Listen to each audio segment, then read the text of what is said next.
ادارے گرامی، خدا بند متعال فرما رہا ہے وقال ربکم، اور تمہارے رب نے کہا ہے ادعونی، مجھے پکارو، استجب لکم، میں تمہاری دعاؤں کو سنوں گا۔ ان الذین یستکبرون عن عبادتی، وہ جو میری عبادت سے تکبر کرتے ہیں، اکڑتے ہیں، سیدخلون جہنم داخلین، وہ جہنم میں چلے جائیں گے بہت ہی ذلت کے ساتھ۔ تو یہاں پہ دعا کے بعد کہا ہے تکبر نہ کرو، ان الذین یستکبرون عن عبادتی، توجہ ہے، دو لفظ شاید میں نے پہلے بھی پیش کیا ہو، تکبر اور استکبار، دو لفظ، دونوں عربی کے لفظ ہیں، اردو میں دونوں کا ترجمہ تکبر کیا جاتا ہے، لیکن عربی میں دونوں کا مفہوم الگ الگ ہے۔ تکبر کہتے ہیں اس تکبر کو جس پہ انسان کے پاس کچھ ہو اور وہ اس پہ اعتراض، اور استکبار وہ تکبر ہے کہ جس میں انسان کے پاس کچھ نہ ہو پھر بھی اکڑے، اعتراض۔ اللہ نے شیطان کے لیے کہا ہے ابا واستکبر وکان من الکافرین، کہ شیطان نے استکبار کیا تھا، کس کے مقابلے میں؟ اللہ کے مقابلے میں کھڑا ہو گیا تھا۔ تو جتنا مرضی عبادت، جتنی بھی عبادات لے آتا کچھ بھی نہیں، لیکن اللہ فرما رہا ہے کہ اس نے استکبار کیا۔ جب کسی کے پاس کوئی شے ہو تو تکبر، نہ ہو تو استکبار۔ توجہ چاہوں گا، شیطان نے کہا میں آدم کو سجدہ نہیں کروں گا جو اللہ کے بنائے ہوئے کو نہ مانے۔ اللہ کہتا ہے یہ تکبر نہیں، استکبار ہے، اکڑ ہے، لیکن اس اکڑنے کے لیے اس کے پاس کچھ ہے نہیں۔ جب انسان کے پاس کچھ ہو تو تکبر ہے، ایک کے پاس دولت ہے، دولت پہ اکڑ رہا، اسے کہتے ہیں تکبر، کچھ ہے لیکن تکبر اللہ کو پسند نہیں۔ استکبار ایسا اکڑنا کہ ہے بھی نہیں اور اکڑ رہا۔ جناب امیر فرماتے ہیں اکڑنا مردے کی علامت ہے، لیکن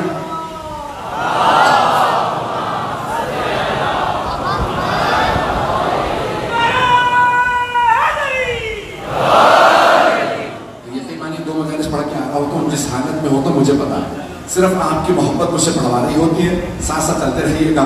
تو مولا فرماتے ہیں اکڑنا مردے کی علامت ہے، اور اگر کسی کو اکڑنے کے بعد پشیمانی بھی نہ ہو تو پھر تو بالکل ہی مردہ۔ تو اکڑنے کی ضرورت نہیں ہے، انسان جو ہے وہ تواضع۔ اچھا آپ نے دیکھا جس درخت پہ پھل ہوتا وہ جھکا ہوا ہوتا، جس درخت پہ پھل نہ ہو وہ بہت زیادہ اکڑتا۔ یہ شیخ سعدی شیرازی، شیخ سعدی اپنا نام سن رکھا ہوگا، ایران کے بہت بڑے شاعر ہیں، وہ کہتے ہیں کہ پھل والا درخت ہمیشہ جھکا ہوا ہوگا، بغیر پھل کا درخت اکڑا کھڑا رہے گا۔ کہا آپ اگر جھک کے بات کرتے ہیں تو اپنے متعلق خود ہی گواہی دے رہے ہیں میں پھلدار درخت ہوں۔ تو انسان جو ہے، تو اب دعا کے اندر کچھ آداب ہے، آج آداب دعا پیش کرنا چاہ رہا ہوں اگر سننا چاہیں تو۔ آداب دعا کے اندر پہلی چیز اللہ یہاں پہ قرآن میں فرما رہا ہے کہ ان الذین یستکبرون عن عبادتی، پہلی چیز یہ ہے انسان اکڑ کے نہیں مانگتا، مانگنے والا خود بخود جھک جاتا نہیں ہے۔ میں کیمرہ وغیرہ بنا دیتی مجھے دیکھ رہیے گا، تو اکڑنے والا نا وہ مانگ نہیں سکتا، اور مانگنے والا خود ہی جھک جاتا۔ جب آپ مانگنے آئے ہیں نا تو انسان جھک جاتا۔ مولا فرماتے ہیں قرآن میں آیا ہے مانگتے رہو۔ ایک آدمی نے کہا مولا میرے پاس سب کچھ ہے، مولا نے کہا پھر بھی مانگتا رہے۔ یہ مانگنا انسان کو تواضع سکھاتا ہے، مانگنا تواضع سکھاتا ہے، اور نہ مانگنے سے انسان اکڑنے لگتا ہے۔ سب کچھ ہے پھر بھی مانگ، بھائی محمد و آل محمد سے زیادہ تو کسی کے پاس کچھ نہیں، لیکن سب سے زیادہ انہوں نے ہی مانگی ہیں۔ کتنی دعائیں مانگی ہیں، اس لیے مانگنا۔ پہلا ادب تکبر سے مت مانگے، انسان بڑے ادب سے مانگے۔ تو پہلا آداب دعا کے اندر تو انسان بڑے آداب کے ساتھ اہتمام کرے. کل میں نے واقعہ پیش کیا تھا, بہت سے لوگ اکڑ کے مانگ لیتے ہیں, دعا پوری ہو جاتی ہے, ثواب وہ نہیں ملتا. ثواب چاہتے ہیں تو بہت تواضع کے ساتھ مانگیے, انکساری کے ساتھ مانگیے. دوسرا آداب, چلتا رہو, آداب میں دوسری شے, صدقہ دے کے دعا مانگو. حدیث میں ہے صدقہ دو پھر دعا مانگو. ایک اشارہ کر دو نوجوانوں کے لیے خاص طور سے. ایک ہی مسجد کے اندر 2 افراد بیٹھے دعا مانگ رہے تھے. ایک کہتا پروردگار 100 روپے دے دے, 100 روپے دے دے. قریب ایک آدمی بیٹھا کہتا پروردگار 100 لاکھ دے دے, 100 لاکھ. تو وہ جو 100 لاکھ مانگ رہا تھا اس نے کہا کہ بھائی شرم نہیں آتی, میں اتنی بڑی دعا مانگ رہا ہوں, میرے ہی پاس بیٹھ کے تم 100 روپے مانگے جا رہے. اس نے کہا جس کے پاس جو نہیں ہوتا وہ وہی مانگتا ہے, سمجھو. تو اس نے کہا پروردگار 100 روپے دے دے. اس نے جیب سے 100 نکالے, یہ لو اب چلے جاؤ, تمہاری دعا پوری ہو گئی. کہ پروردگارا اب ساری توجہ میری طرف ہو. توجہ, جب انسان راہ خدا میں دے کے آتا ہے دعائیں جلدی قبول ہوتی ہیں. مولا امیر کا فرمان ہے تصدق ترزق, صدقہ دو رزق نازل کروا لو. چلتے رہیے گا, صدقہ دو رزق نازل کروا لو. عزیزان گرامی, ہمیشہ مولا پہلے صدقہ دیتے تھے. ایک قرآن کی آیت ہے, پیش کرتا ہوں. جناب علی کی شان میں کچھ ایسی آیات ہیں جس میں کوئی نہیں ہے سوائے علی کے. یہ ایک آیت ہے, کہتے ہیں آیت نجوہ. نجوہ سرگوشی. اچھا, اب ہو یہ گیا تھا کہ پیغمبر اسلام کے پاس بہت زیادہ صحابہ کے نام آنے جانے لگے. سوال, یا رسول اللہ یہ ہو گیا وہ ہو گیا. اب اللہ تو دیکھ رہا نا میرے حبیب کو اذیت ہو رہی ہے, ضروری کام ہے تب بھی آ رہے ہیں, غیر ضروری ہے تب بھی, یا رسول اللہ یہ کام ہے.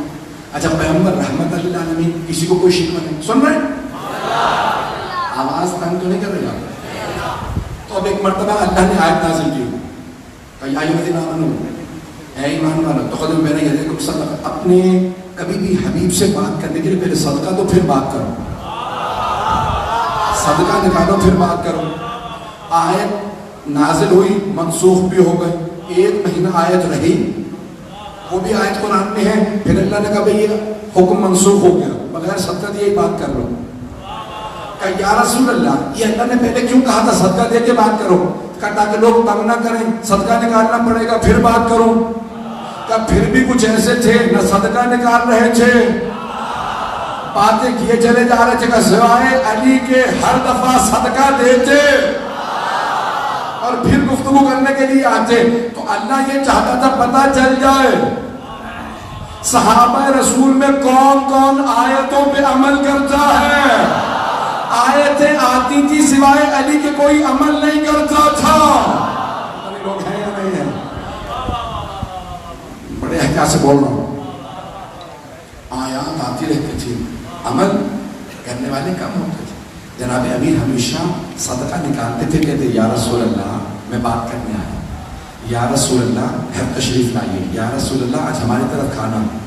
توجہ ہو, بار بار صدقہ نکالتے پھر بات کرنے آتے. اور علی کو صدقہ نکالنے کا اتنا شوق تھا, بہانے بہانے سے صدقے دیتے رہتے تھے. عزیزان گرامی, مولا کو بھی عطا کرنے کی عادت ہے, اسی لیے آپ اردو میں کہتے ہیں مشکل کشا. لیکن طریقہ ہے, آداب میں آیا ہے کہ جس کسی سے مانگو اس کا وہ واسطہ دو جو اس سے مخصوص ہو. نہیں پہنچا سکا, 14 سے بھی اگر مانگو تو ان سب کا ایک واسطہ مخصوص ہے. سوری میں روک دوں.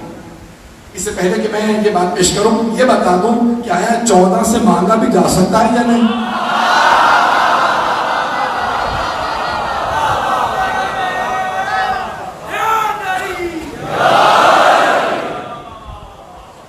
ہمارے ہاں بہت سے کلمہ گو ہیں اور وہ کہنے لگے ہیں کہ نہیں, مدد مانگنا بدعت, اور مردوں سے مدد مانگنا بدعت ہے, مردوں سے دعا مانگنا بدعت, کوئی شے نہیں مانگ سکتے. ایک بات صحیح کہی ہے, دوسری غلط. مردوں سے مانگنا بدعت ہے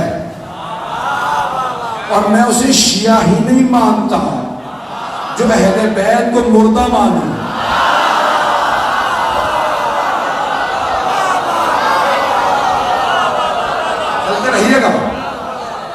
بیت کو مردہ مانے وہ شیعہ نہیں ہے، کچھ اور تو ہو سکتا، شیعہ نہیں ہو سکتا۔ قرآن کہہ رہا بلا تحسبن الذین قتلوا فی سبیل اللہ اموات بل احیاء عند ربہم یرزقون، گمان بھی مت کرنا وہ جو راہ خدا میں مارے جائیں، گمان بھی مت کرنا کہ وہ مردہ ہیں، بل احیاء عند ربہم یرزقون، بلکہ وہ زندہ ہیں، رب سے رزق پاتے ہیں، شہید مردہ نہیں ہوتے۔ توجہ، شہید مردہ نہیں۔ دو افراد میدان جنگ میں گئے، ایک کہتا تھا علی ولی اللہ، دوسرا نہیں کہتا تھا، دونوں مارے گئے۔ جو کہتا تھا علی ولی اللہ وہ شہید، جو نہیں کہتا تھا وہ مردار۔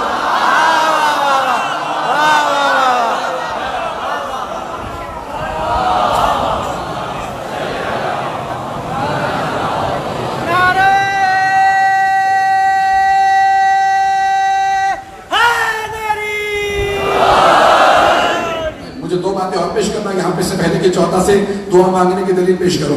تو اب مدد مانگنا، دعا مانگنا، اگر مدد مانگنا جائے تو دعا مانگنا بھی جائز، اگر مدد مانگنا بدعت تو دعا مانگنا بھی بدعت۔ پتہ نہیں بات پہنچی ہے نہیں؟ نہیں، اگر ایک حرام ہے تو دوسرا بھی حرام، ایک جائز ہے تو دوسرا بھی جائز ہے۔ چلیں دونوں کی الگ الگ دلیلیں پیش کروں گا، آپ کی خاموشی بتا رہی ہے میں نہیں بات پہنچا پا رہا ہوں۔ عزیزان گرامی، تو اب وہ کہتے ہیں کہ نہیں مردوں سے مدد نہیں مانگ سکتے، تو ہم بھی کہتے ہیں مردوں سے نہیں مانگ سکتے۔ اور ہمارا یہ عقیدہ ہے کہ آل محمد مردہ نہیں بلکہ پیغمبر کی حدیث ہے، امام فخر الدین رازی نے بھی لکھی ہے اور امام جار اللہ زمخشری نے بھی لکھی ہے اپنی اپنی تفسیر میں، اور دونوں شیعہ نہیں ہیں۔ جو کہ پیغمبر نے فرمایا الا ومن مات علی حب آل محمد مات شہیدہ، جو آل محمد کی محبت میں مرے وہ شہید ہے، مرے شہید نہ ہو جہاں مردہ بھی شہید ہو۔ آل محمد کا ماننے والا مردہ مردہ نہیں ہے، شہید ہے۔ جو آل محمد کا ماننے والا مردہ مردہ نہیں ہے، شہید ہے۔ جن کا ماننے والا گنہگار ہے، خطا کار ہے، پتہ نہیں ہے یا نہیں ہے، غریب ہے، مسکین ہے، فقیر ہے، لیکن ہے شہید۔ جب ماننے والا زندہ ہے تو پھر جنہیں وہ ماننا وہ کیسے مردہ؟ جملہ پیش کر رہا ہوں، نہ جانے ہمیں کیوں کہتے ہیں آل محمد سے مانگنا بدعت، ہم نے تو تمہیں کبھی نہیں کہا۔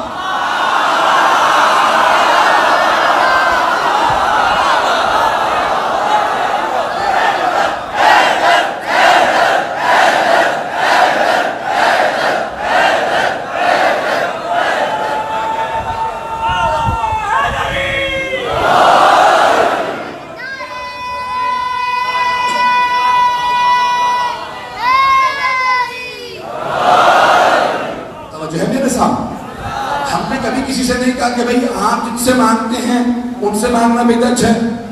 شاید دو باتیں ہیں، ایک یہ کہ ہمیں پرواہ نہیں ہے جس سے مرضی مانگتے پھرو، دوسرے ہمیں یہ بھی پتا مانگتے ہیں تو ہمارے والوں سے۔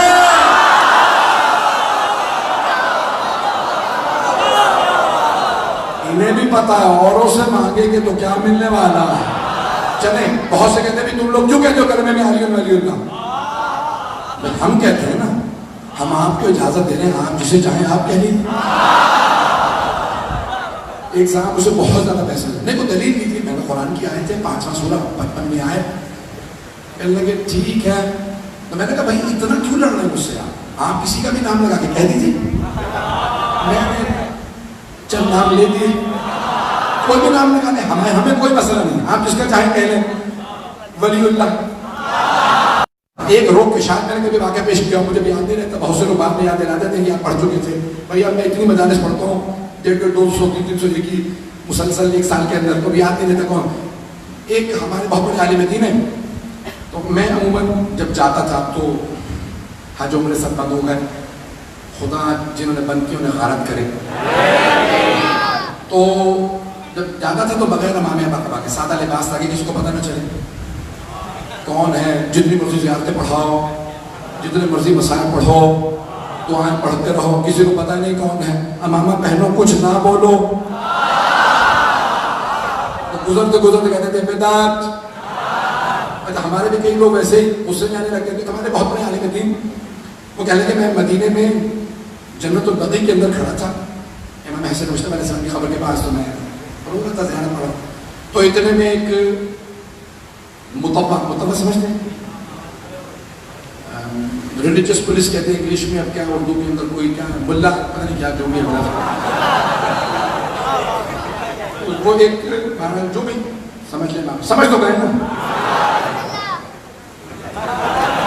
وہ آیا کہنے لگے بدعت. انہوں نے کہا کیا چیز؟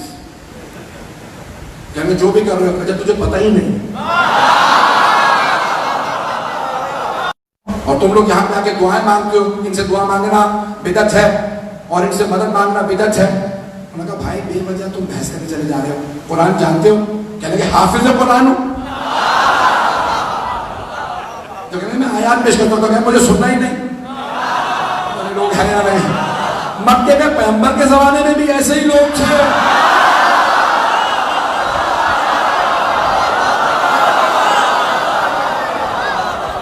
آج بھی ایسے ہی. تو مجھے سننا ہی نہیں، تو جتنی مرضی آیتیں پڑھتے رہو میں سنوں گا ہی نہیں. تو کہنے لگے کہ میں کھڑا تھا، اس نے میرے جیب سے پین نکال کے پھینک دیا. پین قلم تھا، نکالا پھینکا. کہا اگر یہ مدد کر سکتے ہیں تو ذرا کہہ اپنے حسن سے تجھے قلم اٹھا کے دے دے. اب سارے شیعہ کھڑے دیکھ رہے تھے کہ بحث ہو رہی ہے، اور اس میں جملہ کہہ دیا کہ اگر یہ مدد کر سکتے ہیں تو کیا قلم اٹھا کے دیں. کہنے کہ اگر میں تیرے منطق کو مان لوں نا کہ حسن مجتبیٰ قلم اٹھا کے نہیں دے سکتے تو پھر اللہ بھی نہیں دے سکتا.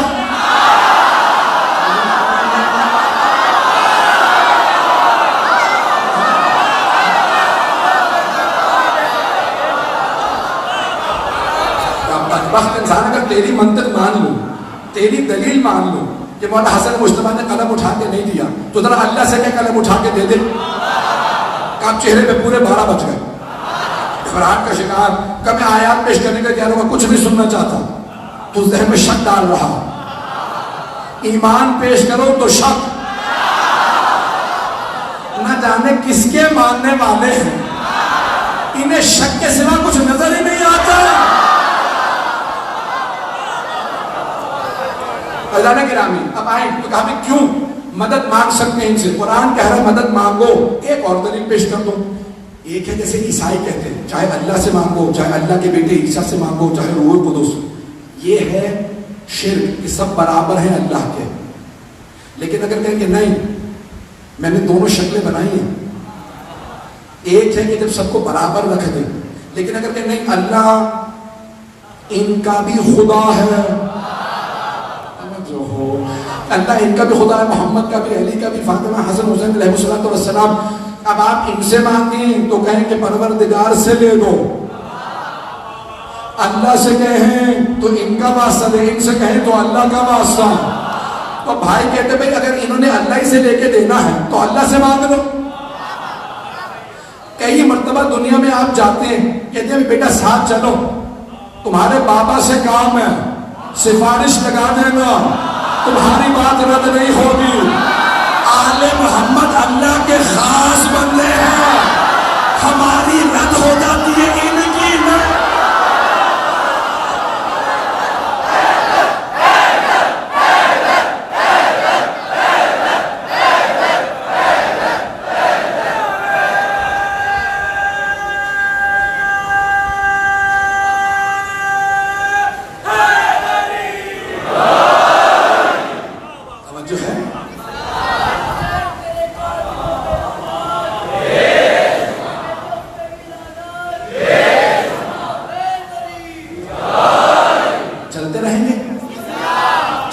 اور سننا چاہیں گے نا. اب دعا کے آداب ہیں. آئیے ذرا جداری کرا یہاں تک ہے کہ جو مظلوم ہو اس کا واسطہ. فضائل میں جملہ پیش کرنے لگا ہوں مرحوم علامہ دارالعلوم جوہری کے اثار ثواب کے، کہ ان کی روح خوش ہو جائے گی. ان کا پہلا محرم ہے کہ وہاں مولا کی بارگاہ میں پیش کر رہے ہوں گے، اور انہیں کہ نہیں تمام کے تمام جو میرے بزرگ علماء خطبہ دنیا سے چلے گئے جو مجالس پڑھتے تھے اب نہیں، ان سب کی روحوں کی خوشبودی کے لیے جملہ پیش کرنا چاہتا ہوں, سنیں گے؟ مظلوم کا واسطہ دینا چاہیے. جتنا بڑا مظلوم ہوگا اتنی جلدی اس کا واسطہ قبول ہوگا. تو صحابہ کی عادت تھی, پیغمبر سے کہتے تھے یا رسول اللہ دعا کر دیجئے, بہت پریشان ہوں. اب حبیب خدا کی عادت تھی واسطہ دے کے دعا کیا کرتے تھے.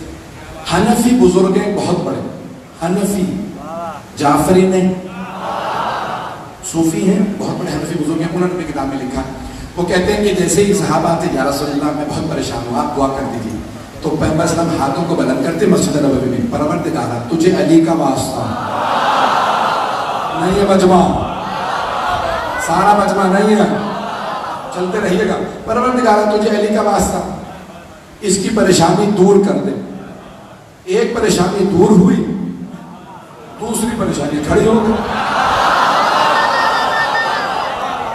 ارے خود ہی دعا کر دیتے یہ علی کا واسطہ دیجیے.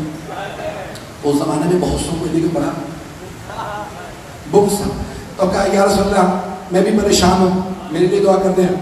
جناب ختم مرتبہ نے ہاتھ لگا, پروردگارا یہ بھی پریشان ہے, اس کی پریشانی علی کے واسطے دور فرما دو. ایک تیسرے صحابہ آئے, انہوں نے کہا یا رسول اللہ بہت ہی پریشان ہوں, بچے بھی بیمار ہیں, گھر والے بھی بیمار ہیں, آپ دعا کرنے کا. پروردگارا علی کا واسطہ. اب برداشت ختم ہو گئے. ان میں سے ایک نے دوسرے سے باہر جا کے کہا میں پریشان تو علی کا واسطہ, تو پریشان تو علی کا واسطہ, وہ پریشان تو علی کا واسطہ. یہ کب تک علی کا واسطہ چلے گا؟ تو وہ دوسرے صاحب بولے زیادہ نہ خفت اٹھا, زیادہ غصے کی ضرورت نہیں ہے, جب علی پہ وقت آئے گا نا تو پھر تیرا میرا واسطہ ہوگا. پتہ نہیں لوگ ہیں نہیں ہیں, کیسی کیسی خوش فہمیاں لیے بیٹھے تھے. چلتے رہیے گا بھائی, جس محبت سے سن رہے ہیں رات کے اس محل کے اندر. تو ایک مرتبہ کہا کہ بھائی بس دعا مانگو کہ علی بھی پریشان ہو. تو کہا کیا ہوگا؟ کہ بھائی ہمارا واسطہ ہوگا.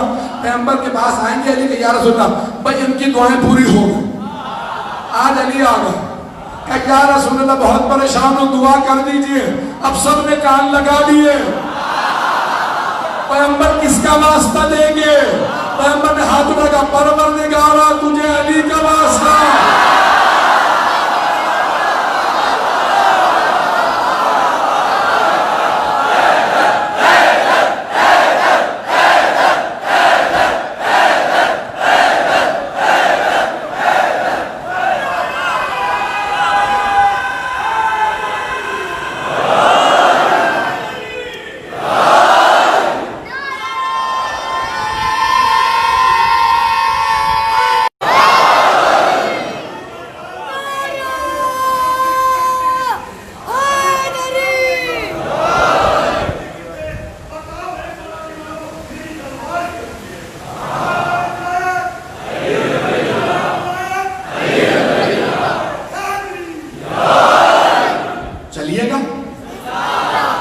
بس بھئی جیسے پیغمبر نے ہاتھوں کو بلند کیا کہ پروردگارا تجھے علی کا واسطہ, علی کی پریشانی دور فرما دے. علی کا واسطہ, یہ پریشان تو علی کا واسطہ, وہ پریشان تو علی کا واسطہ. علی پریشان تو علی کا واسطہ. یہ کب تک علی کا واسطہ چلے گا؟ ہمارا اس کا واسطہ کیوں نہیں آتا؟ پیغمبر نے فرمایا جب میں بھی پریشان ہو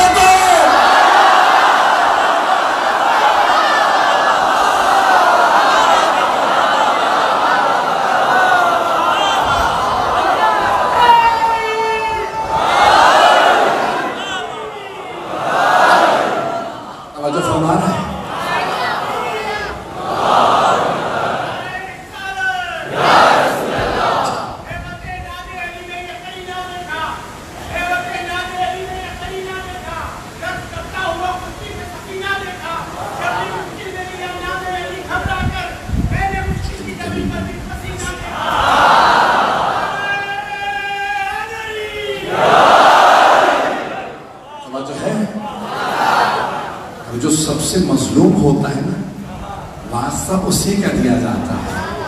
پیغمبر اپنے زندگی میں سمجھا رہے ہیں دیکھو علی مظلوم ہے, علی سے بغض نہ رکھنا، علی کا بغض جہنم میں لے جاتا ہے۔ تو عزیزان گرامی، یہ واسطہ دے کے ہمیشہ دعا مانگیں۔ اب جس کا بات اگر پہنچ رہی ہو تو جس ہستی سے مانگ رہے ہیں، ہر ہستی کا ایک واسطہ ہے۔ مکمل کروں بات یا بس زیادہ وقت نہیں لوں گا؟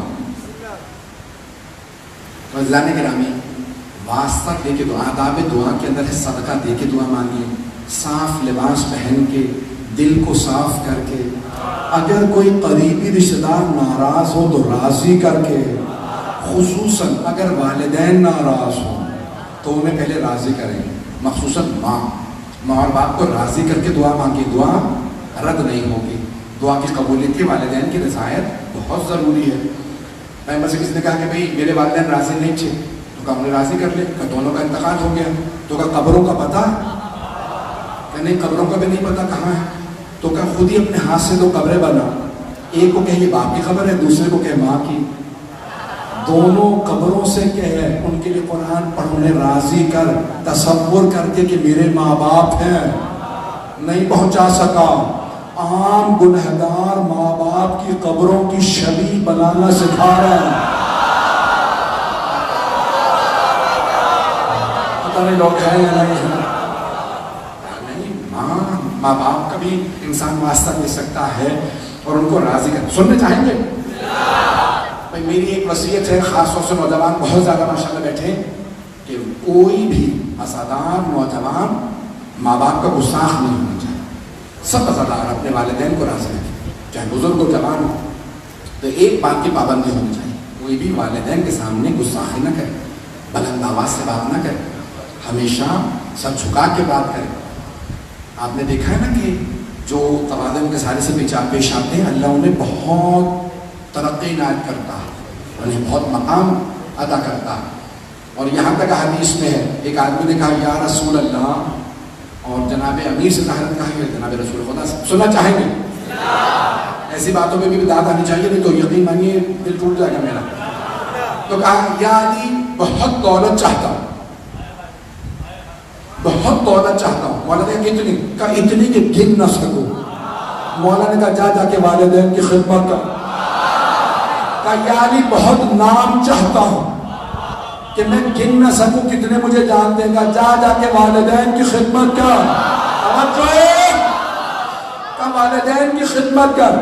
تو پھر تیسری بات کہی، کہا یا علی لوگوں کے دلوں میں گھر چاہتا ہوں۔ بھائی بہت سے لوگوں کا نام ہوتا ہے لیکن لوگ انہیں چاہتے نہیں، کہ میں چاہتا ہوں لوگ مجھے چاہیں۔ کہ والدین کی خدمت کا 5 یا 6 چیزیں اس نے کہیں، مولا نے ہر بات پہ کہا والدین کی خدمت کا۔ کہ یعنی ہر چیز والدین کی خدمت میں، مولا نے کہا یہ تو دنیا ہے، آخرت بھی والدین کی خدمت سے۔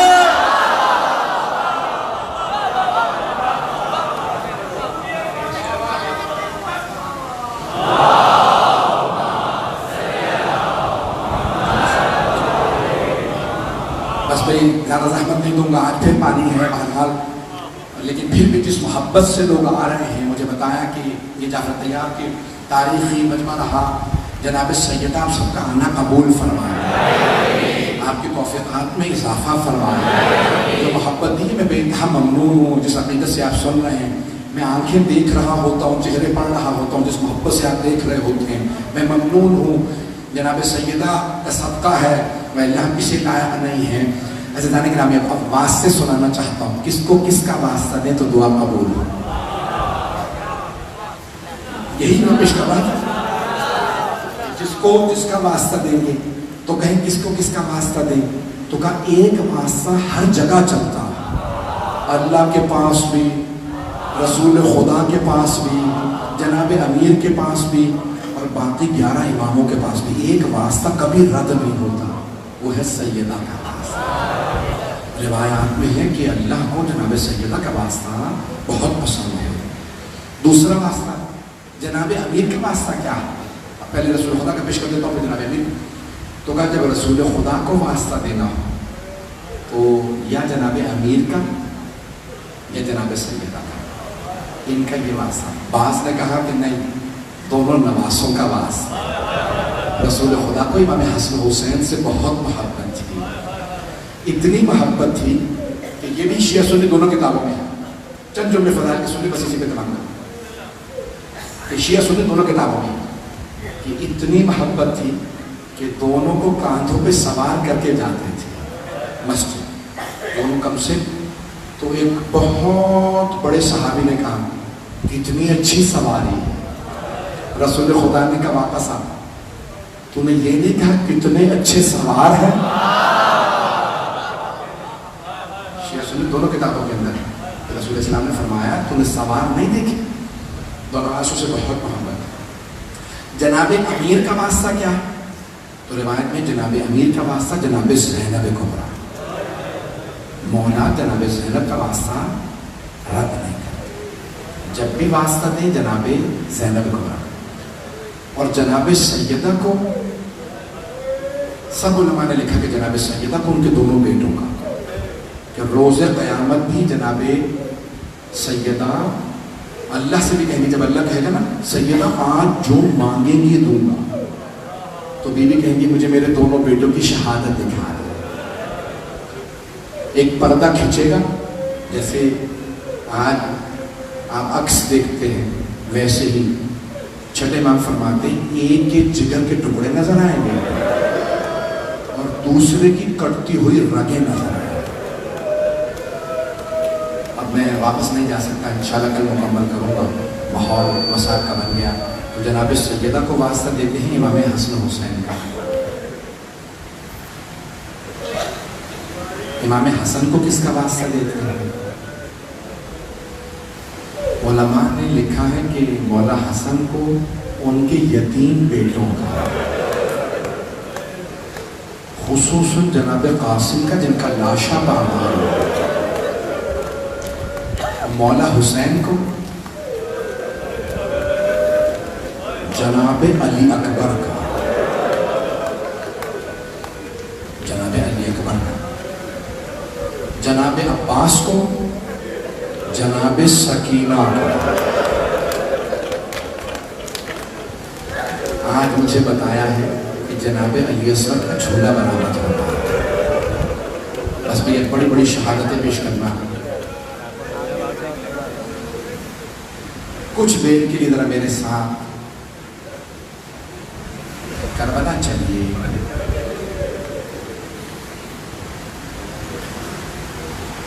جناب علی اصغر سب سے بڑی دلیل ہے مولا حسین کی مظلومیت۔ کوئی بھی کہہ سکتا ہے جناب قاسم تلوار لے کے آئے تھے، ٹھیک ہے بچے تھے تلوار لائے، لیکن جناب علی اصغر جانتے ہیں کیا؟ ایک بہت بڑا باعث وہ کہتا ہے کہ ہرملا تو نے ایسے بچے کو تیر مارا ہے جس بچے کو یہی معلوم نہیں کہ تیر کھانے کے بعد رونا ہے یا مسکرانا ہے۔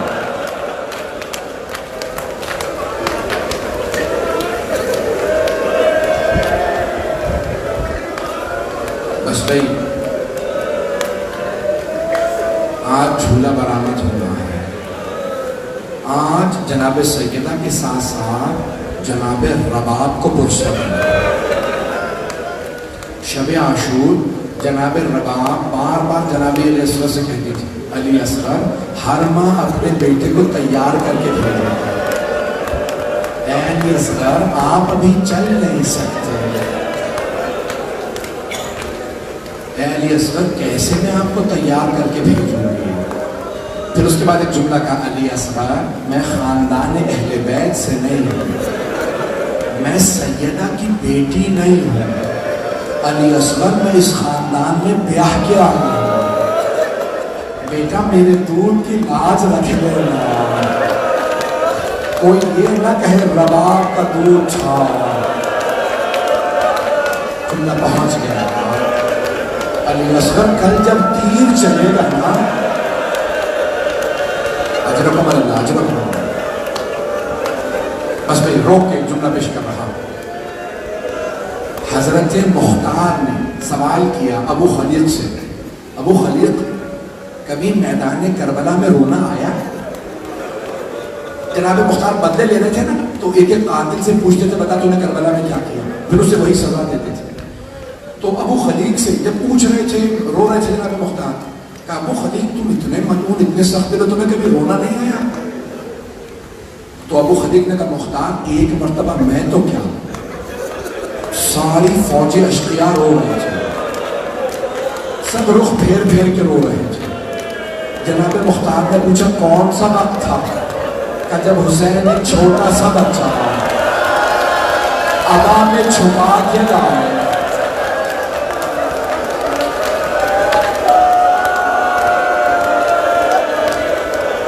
بچے نے زبان کو لبوں پہ پھیرا،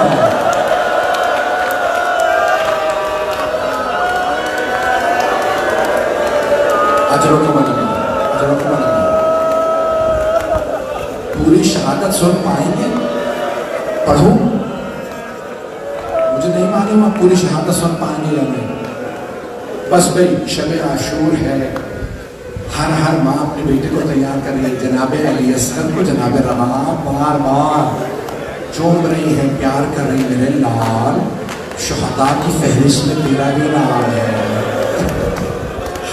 اگر حکومت اللہ صبح عاشور ہوئی، کبھی کوئی ماں رو رہی تھی، کبھی کوئی ماں کہتی تھی ہائے میں اجڑ گئی. بس بھئی ساری مائیں رو چکی. اب ایک مرتبہ جناب سید الشہداء نے آواز دی، حل من ناصر ینصرنا، ہے کوئی جو ہماری مدد کرے؟ میری طرف دیکھیے گا، مولا حسین نے یہ جملہ بار بار دہرایا. ایک مرتبہ مولا نے جملہ ایک اور جملہ کہا، جانتے کیا کہا؟ حل من ذابن یذبون حرم رسول اللہ، ہے کوئی جو نبی زادیوں کے پردے کو بچا.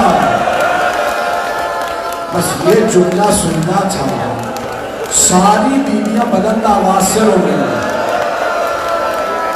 مولا حسین واپس آئے، میرے کو دیکھیے گا، مولا حسین واپس آئے، خیمے کے باہر کھڑے ہو کے فرمانے لگے، زینب ابھی میں زندہ ہوں. کیا بات ہے بیویاں اتنی بلند آواز سے رو رہے ہیں؟ کہا بھیا ابھی جب آپ نے کہا تھا ہے کوئی نبی زادیوں کے پردے کو بچانے والا، علی اصغر نے اپنے آپ کو یہ ہمارے سے ملا دیا.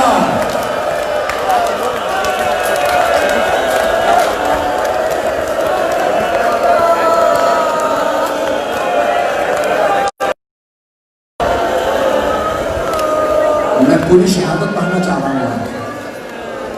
اب میرے طرف دیکھیے گا، مولا حسین نے کہا رباب لاؤ علی اصغر کو مجھے دے دو. مولا نے جناب علی اصغر کو لیا، جناب زینب سے کہا کہ ایک سفید رنگ کا کپڑا بچھا دو. دیکھ رہے ہیں میری طرف؟ مولا حسین نے جناب علی اصغر کو سفید کپڑے پہ رکھا، ایسے بند کیا جیسے کفن پہنایا کرتا ہے.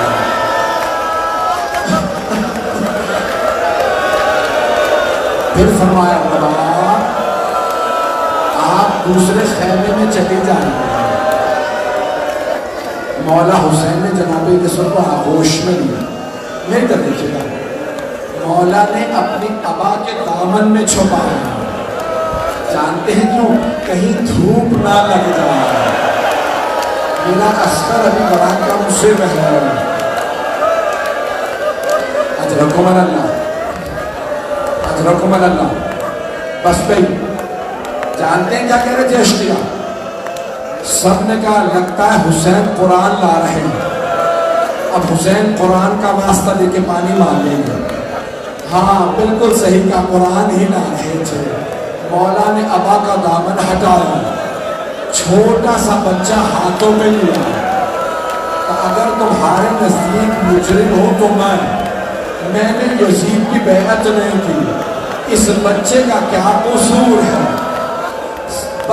تو دیکھیے گا جناب علی اصغر نے زبان لبوں سے باہر نکالی، ایک مرتبہ زبان کو لبوں پہ پھیرا، سارے اشقیاء رونے لگے. عمر سعد نے کہا یا حرملا اقتا کلام الحسین، حرملا حسین کے خطاب کو بند کر دے. میرے طرف دیکھیے گا. حرملا نے تیر نکالا، کمان میں رکھا، تیر گر گیا، اس نے دوبارہ تیر اٹھایا، دوبارہ جب تیسری دفعہ تیر اٹھایا تو میں نے ساتھ نے کہا حرملا سب سے سخت دل تو ہے، تجھ سے ایک بچہ نہیں مارا جاتا. حرملا نے کہا بچے کو تو میں ابھی مار دوں، جب بھی میں تیر کمان میں رکھتا ہوں ایک برقع پوش بیوی برقعے کا دامن تھامے دیتی ہے. حرملا تو بھی اولاد والا ہے.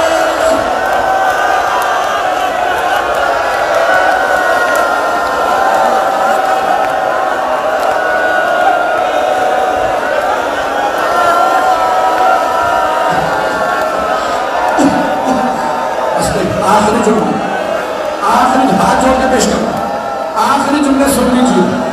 حرملا ملعون نے تیر چلایا، مولا حسین نے جناب علی اصغر کو دوبارہ ہاتھوں پہ اٹھایا، تیر چلا، لہو ثلاث و شعب، تیر بڑا تھا، اس کے 3 منہ تھے، گلا چھوٹا تھا، تیر چلا، کان میں لگا، دوسرے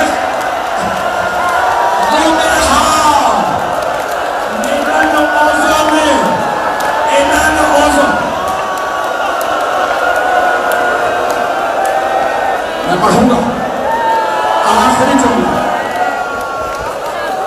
مولا حسین کے ہاتھوں میں خون تھا، جہاں آسمان پہ پھینکوں آواز آئی مت پھینکنا حسین، ایک قطرہ بارش کا نہ برسے گا. مولا نے جہاں زمین پہ بہا دوں، زمین سے آواز آئی اناج کا ایک دانہ نہ اگے گا. پورے حسین نے علی اصغر کے خون سے داڑھی کو خضاب کیا. پروردگارا گواہ رہنا. پڑھوں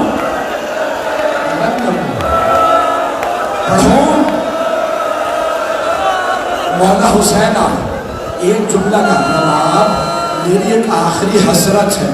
کل جب لاشیں پامال ہو، علی اصغر کا لاشا پامال نہ ہو، مولا نے خیموں کے پیچھے تلوار کھودی، جناب علی اصغر کو رکھا، ایک قبر کھودی، قبر کو بند کر دیا. 11 محرم کا دن نکلا، ان ملعونوں نے ہر گلا کاٹا، نیزے پہ بلند کیا. ایک آدمی نے کہا ایک سر کم ہے، ہم نے 72 مارے تھے. ایک ملعون نے کہا میں نے خود دیکھا تھا حسین نے خیموں کے پیچھے ایک بچہ دفنا دیا تھا.